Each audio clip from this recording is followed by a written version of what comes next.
చేయువాడు నా యేసు అందరికీ. మంచివాడు గొప్పవాడు నా యేసు పరిశుద్ధుడు. మేలులెన్నో చేయువాడు నా యేసు అందరికీ. ఆదరణ ఆశ్రయము నీవేగా నాకిలలో. ఆదరణ ఆశ్రయము నీవేగా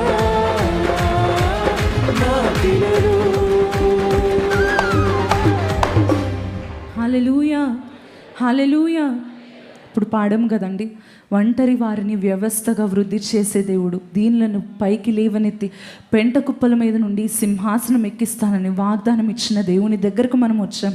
అందుకనే వచ్చిన మనము కలిగి ఉండవలసింది ఒకటేనండి, ఆవగించంత విశ్వాసం ఉంటే ఈ కొండని వెళ్ళి సముద్రంలో పడమంటే ఏమవుతుందంటండి?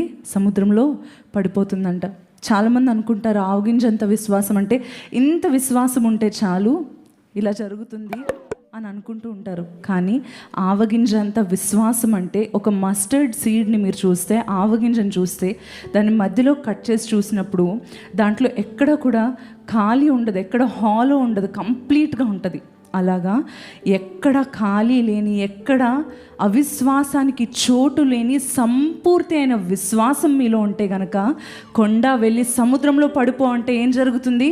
అది తప్పకుండా జరుగుతుంది, నిశ్చయముగా జరుగుతుందని ప్రభు మనకు వాగ్దానం ఇస్తున్నాడు. ఈరోజు మనలో ఆవగింజంత విశ్వాసం అంటే దేవుని పైన సంపూర్తి అయిన విశ్వాసం కలిగి ఉంటే గనక మీ జీవితంలో మిమ్మల్ని అడ్డగించే కొండలు